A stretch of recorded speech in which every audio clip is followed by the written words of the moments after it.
Olá, meus irmãos e amigos. Estamos nesse momento precioso, independentemente do horário que você veja essa mensagem, seja na parte da manhã, da tarde ou da noite, independente do lugar em que você se encontre, que você pare para meditar nesse texto, o importante é que você esteja disposto a escutar, não a minha palavra, mas o que Deus, pela palavra dele, venha falar ao seu coração. Talvez você já tenha ouvido aquela expressão, orar os salmos. Quando eu ouvi essa frase, orar os salmos, eu não entendia muito, porque eu tinha aprendido, e eu creio que a maioria de nós tem esse pensamento, de que existem caminhos muito diferentes para nós estarmos em comunhão com Deus. Alguns dizem, e assim nós aprendemos, que quando a gente ora, a gente fala com Deus. E quando a gente lê a Bíblia, Deus fala com a gente. É assim que a gente tem aprendido e é assim que a maioria das pessoas tem praticado. Porém, a gente, pela experiência, pela vivência, a gente tem aprendido outras coisas que não contradizem, mas que apenas ampliam essa comunhão com Deus, ampliam essa visão da comunhão com Deus. Quando você ora, de fato você verbaliza os seus pensamentos. Muitas vezes você ora até em silêncio, mas você fala com Deus. Então, orar, em tese, e de fato é assim, você fala com Deus. Mas também a gente tem aprendido que orar não é só falar. Orar é também escutar a voz de Deus. Se você lê, por exemplo, alguns textos que falam sobre o ministério terreno de Jesus, quantas vezes ele falou com Deus e Deus respondeu. Ele falou e Deus respondeu, muito embora aqueles que o acompanhavam não tinham a compreensão do que Deus estava falando. Para eles era mais o som de um trovão. Mas devido à intimidade que Jesus tinha com Deus, ele sabia muito bem distinguir a voz do Senhor. Por outro lado, se você ler, por exemplo, Abacuque capítulo 2, ou melhor, no capítulo 1, o profeta expõe para Deus tudo aquilo que diz respeito à sua angústia, à sua compreensão do que estava acontecendo na cidade. E depois que ele fala e Deus responde, então ele, no capítulo 2, no verso 1, ele fala: agora eu vou subir a torre e ficarei lá quieto e vou escutar o que Deus tem para dizer para mim. Ou seja, a oração é uma via de mão dupla. Você fala e você tem que também ouvir. É isso que Deus quer que a gente faça, que a gente ore, falando para Ele o que a gente sente, o que a gente espera, o que a gente deseja, num ato de quebrantamento e humilhação diante dEle, mas também Ele fala ao coração da gente. E com a Bíblia não é diferente. Quando você ler a Bíblia, pelo volume de textos que nela se encontra, então você ouve Deus. Deus fala através da palavra dele. E Jesus disse, que ele orou em João 17:17. Pai, santifica-os na tua palavra. Santifica-os na verdade. A tua palavra é a verdade. Mas também, em alguns momentos, quando a gente lê a Bíblia, a gente fala com Deus. Porque algumas falas, algumas comunicações de pessoas falando para Deus aquilo que diz respeito às suas histórias de vida, aquelas palavras também traduzem a nossa realidade. Então, quase que a gente ora lendo a palavra. E nos salmos não é diferente. Talvez os salmos, em maior quantidade, a gente observa isso. Por isso que muitos falam orar os salmos, ou seja, ler a Bíblia, ler os salmos, assim eu entendo essa expressão orar os salmos. Ler os salmos e, através deles, expressar o que você está sentindo.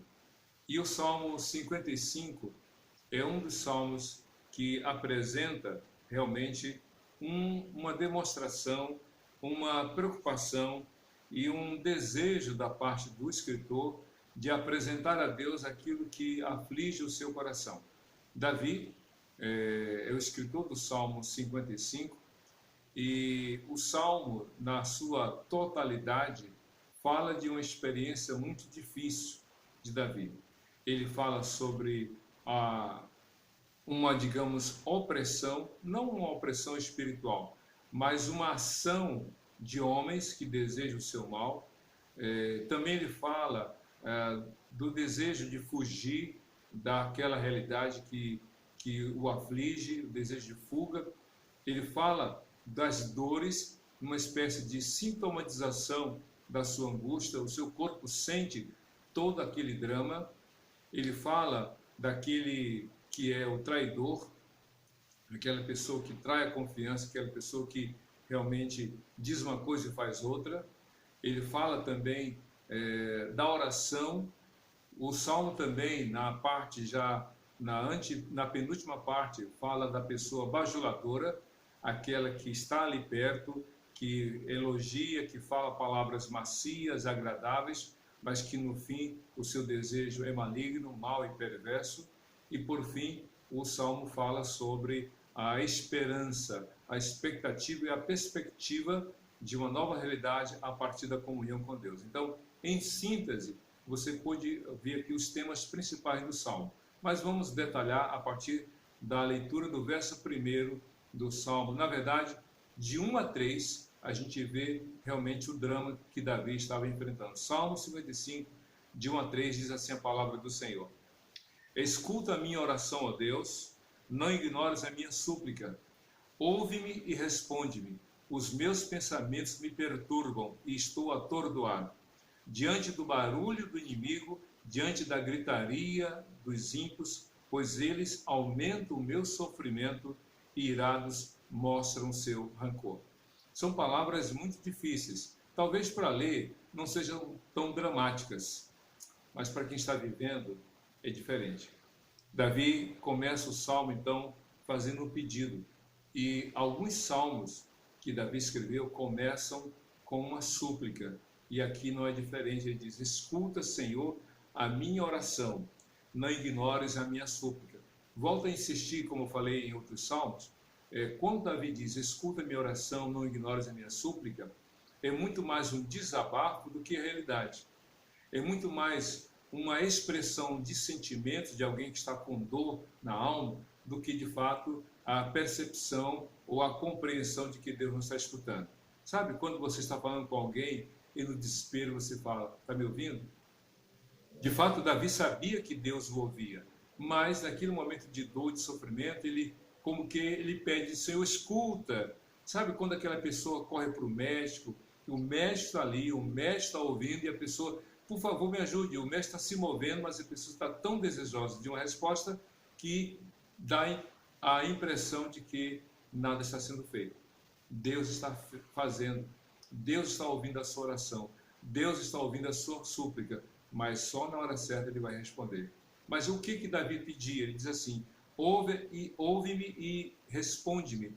E ele então lhe fala: os meus pensamentos me perturbam e eu estou atordoado. Davi estava num momento de profunda angústia, pensamentos que o perturbavam, como se tivesse várias vozes falando aos seus ouvidos, falando à sua mente.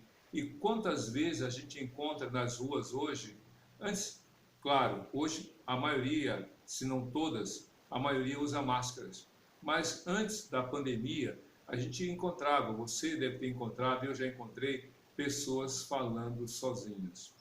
Antes da tecnologia, quando a gente encontrava uma pessoa falando sozinha, a gente até fazia um mau juízo, dizendo que aquela pessoa está perturbada. Hoje, ou melhor, antes da pandemia, a gente encontrava pessoas falando sozinhas, mas na verdade elas estavam com fone de ouvido, sem fio, ou com headset, alguma coisa assim. E de longe a gente achava que ela estava sozinha, falando, mas na verdade estava dialogando com alguém.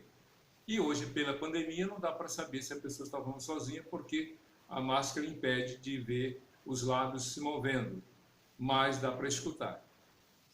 O que está acontecendo é que quando a gente está sob pressão, quando a gente está vivendo um momento de muita dificuldade, de muita opressão, no caso de Davi, a gente imagina alguém ou algumas pessoas que se achavam superiores a ele, algumas pessoas que se diziam ou que se encontravam em situações mais favoráveis do que a dele, então essas pessoas impunham um sofrimento, desejando o seu mal. Então Davi estava vivendo uma opressão, estava ali no momento de grande angústia. Então seus pensamentos estavam atordoados.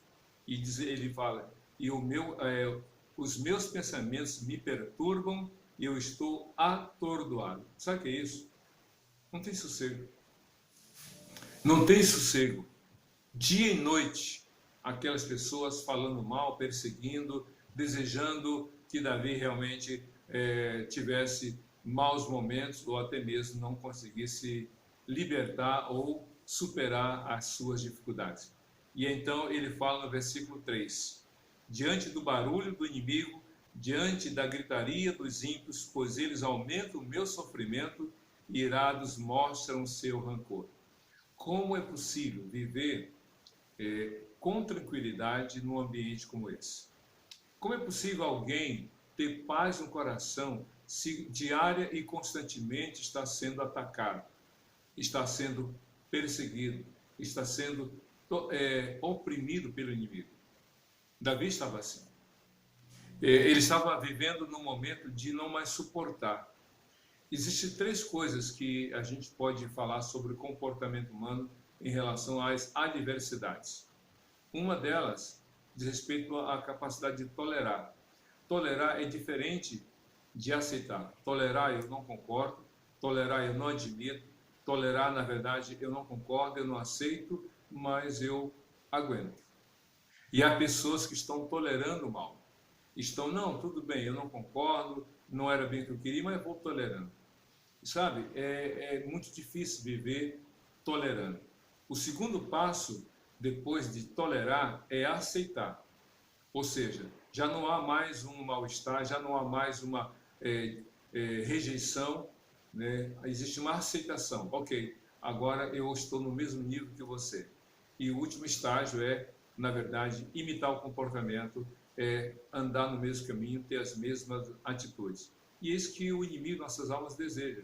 Ele nos coloca em situações de sofrimento, e aí a gente no primeiro momento vai tolerando, e chega uma hora que a gente aceita e por fim está no meio. O mal é assim. Mas Davi disse, não dá para suportar. Não dá.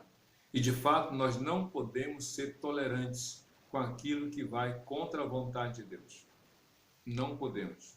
A gente tem que respeitar o diferente, isso sim. A gente tem que respeitar a liberdade de escolha, a gente tem que entender que o outro não é obrigado a ter o mesmo pensamento, ter a mesma visão, ter a mesma atitude.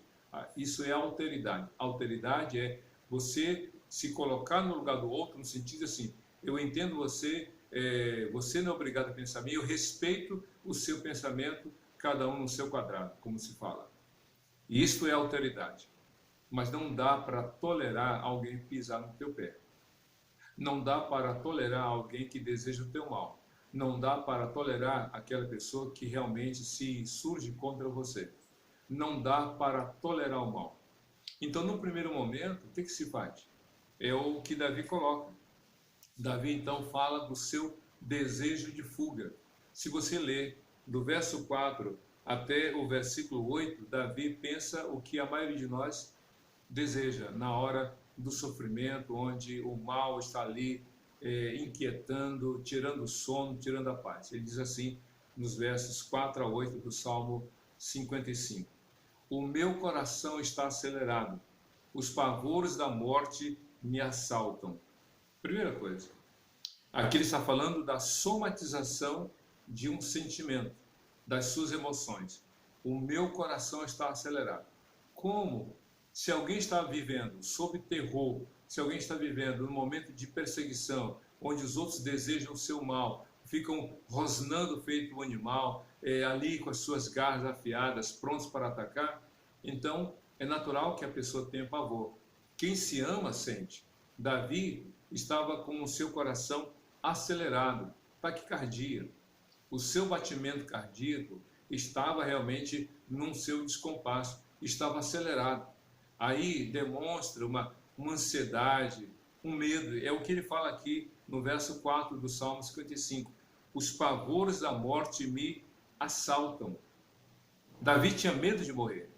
Meu querido, quantos estão passando por isso hoje por causa da Covid? Quantos estão com esse sentimento por causa da quarentena, por causa da pandemia? Tem gente que não sai de casa, tem gente que vai ter que aprender a viver depois da pandemia, porque passou a ter um comportamento tão limitado devido ao pavor, ansiedade e angústia com respeito às situações.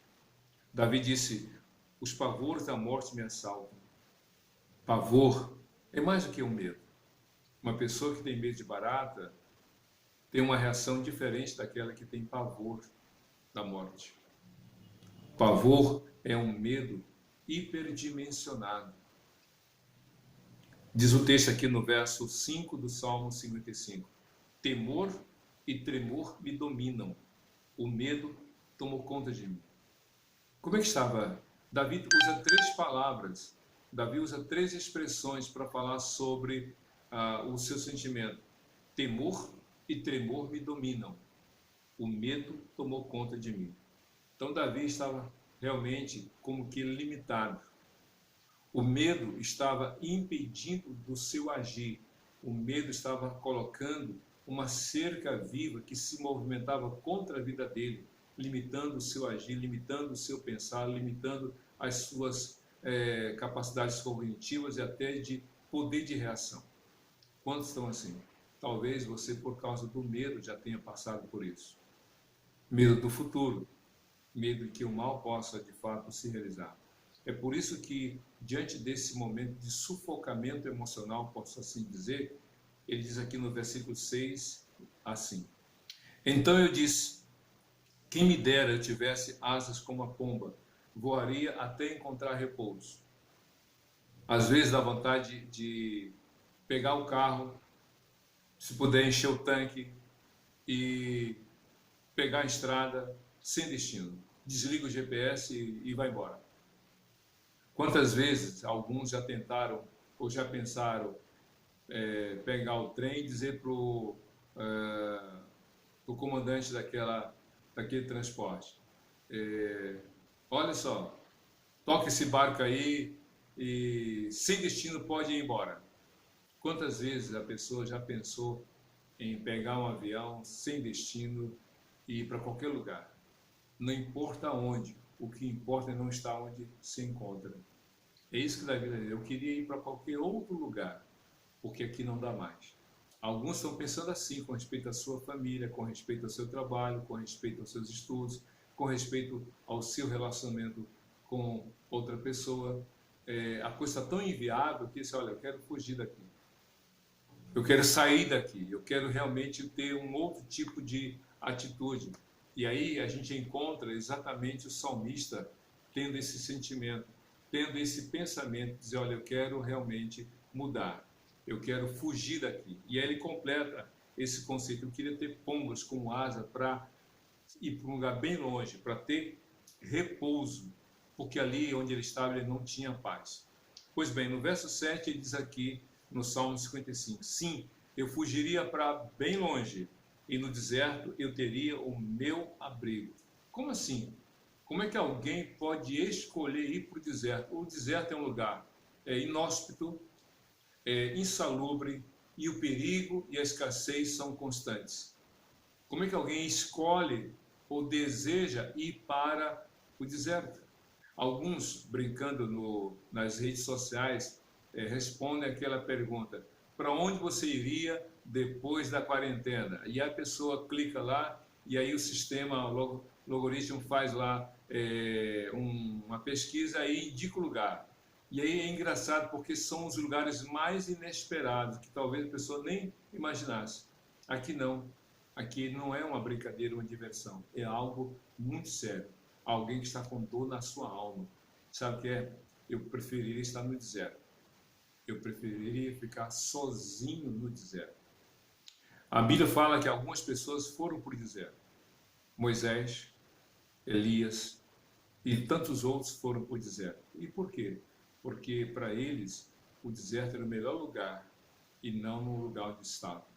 Pois bem, Deus sabe que você está vivendo um momento muito difícil. mas confie nele. Não desista, persista na confiança em Deus. No versículo 8 do Salmo 55, Davi diz o seguinte: eu me apressaria em achar refúgio, longe do vendaval e da tempestade. Davi então usa duas palavras para traduzir com elas o que de fato ele estava vivendo. Ele se sentia num vendaval, ele se sentia numa tempestade. São duas coisas que não se tem controle. O guarda-chuva te protege de uma chuva, de uma garoa, de uma chuva, mas não há guarda-chuva que possa te proteger de uma chuva torrencial. O guarda-chuva até se quebra e com o vento se parte. Pois bem, Davi estava envolto nesse ambiente tão hostil, tão contrário às suas expectativas, às suas necessidades também. Isso eu queria para ir para um lugar bem longe. Mas, diante desse desejo de fuga, então Davi apresenta uma outra palavra aqui, a partir do versículo 9. Destrói os ímpios, Senhor, confunde a língua deles, pois vejo violência e brigas na cidade. Ou seja, Davi avança um pouco mais descrevendo aquilo que lhe gerou tanta angústia, dor e sofrimento. Eram os inimigos que desejavam o seu mal, que de forma rancorosa, com rancor, com raiva e com ira, desejavam o seu mal. Mas também o que ele contemplava na cidade não era nada fácil. Hoje, através das redes sociais, a gente vê o que acontece em vários países do mundo, em várias cidades, como também aqui no Brasil. Violência, quebra-quebra, pessoas intransigentes, pessoas que falam, que agridem, que se apropriam do bem do outro, aquilo que foi com tanto suor construído, conquistado, agora virou pó, virou destroços. Violência. Davi estava se sentindo num ambiente hostil. Ele não conseguia mais contemplar. É interessante como algumas pessoas batem palmas diante da maldade, da violência, do quebra-quebra, do desejo de destruir, de aniquilar o outro, quer por palavras, quer por atitudes. Tem gente que aplaude, tem gente que acha que isso é bom. Mas quem teme a Deus tem um olhar diferente, diz, olha, isso não está certo, isso me afeta, isso me provoca dor, não dá para viver num ambiente desse. Davi estava se sentindo assim. Mas o que ele fala? A partir do versículo 10, diz assim, ainda falando sobre esse ambiente tão hostil. Dia e noite eles rondam por seus muros. Nela permeiam o crime e a maldade. A destruição impera na cidade. A opressão e a fraude jamais deixam suas ruas.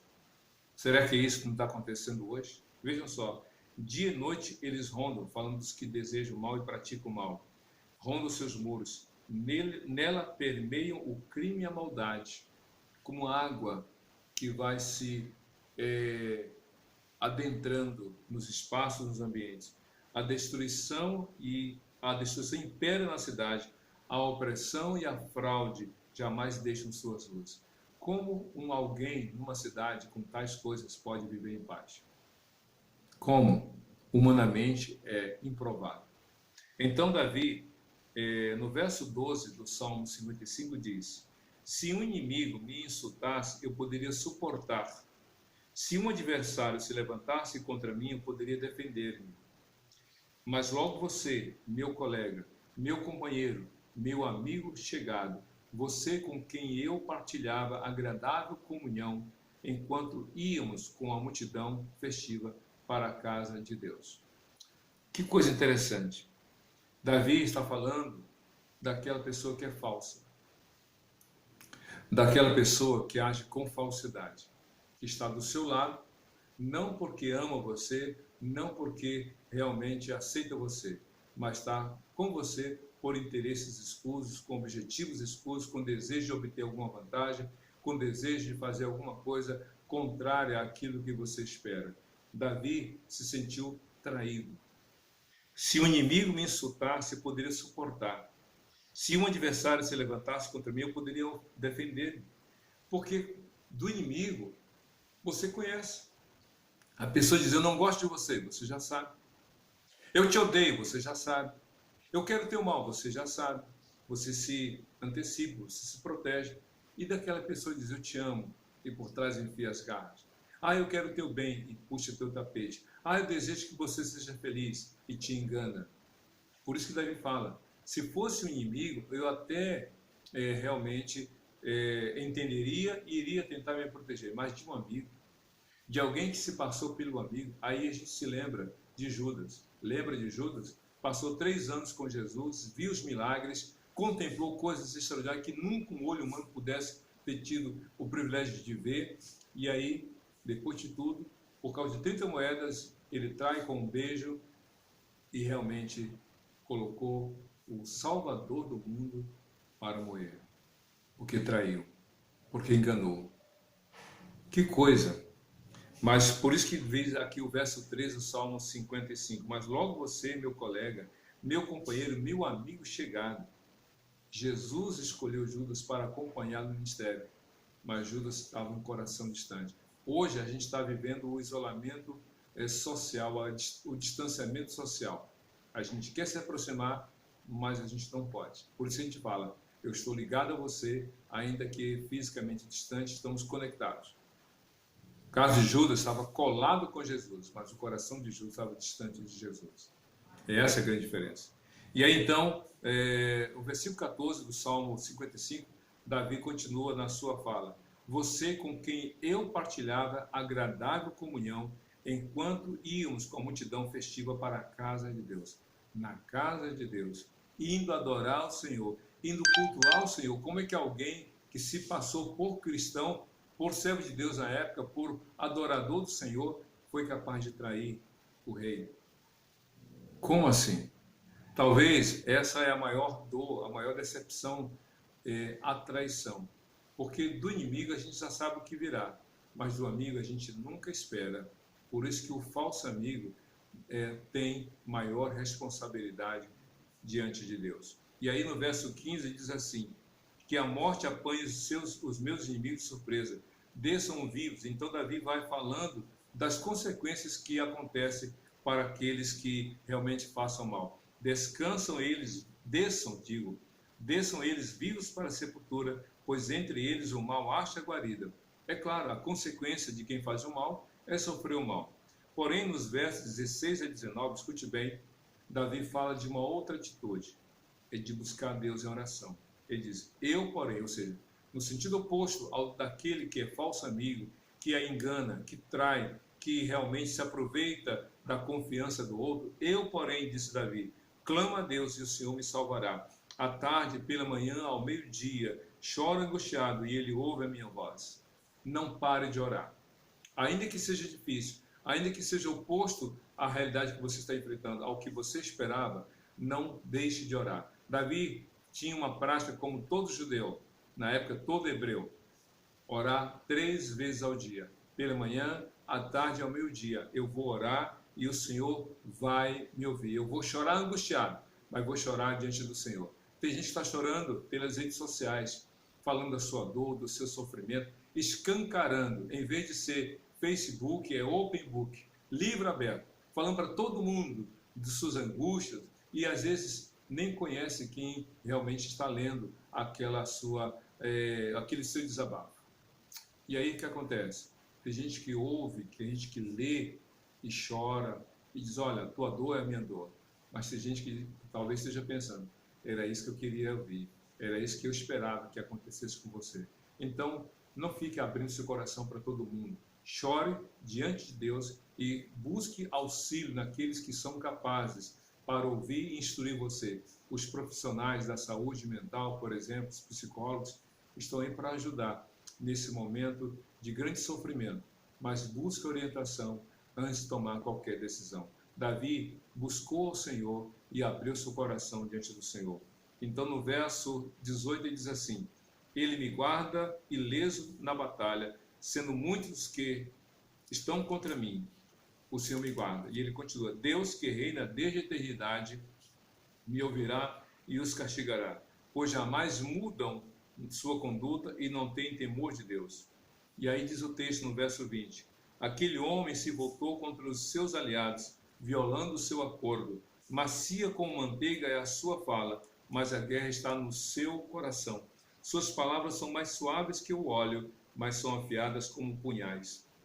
Aqui está falando do bajulador, aquela pessoa que beija, que abraça, que só fala palavras bonitas, elogiosas, mas no fundo tem desejo maligno. O bajulador é o aproveitador da amizade, daquilo. Não ama você, ele ama o que você tem. Ele não ama você, ele ama o que você pode fazer por ele. Ele não ama você, ele ama algum benefício ou vantagem que poderá obter. E só Deus pode te livrar dos falsos amigos e dos bajuladores. Davi viveu isso. Por isso que ele apresenta a sua experiência nesse salmo. E se aproximando do fim do salmo, no verso 22, Davi diz o seguinte: entregue suas preocupações ao Senhor e Ele o susterá. Jamais permitirá que o justo venha a cair.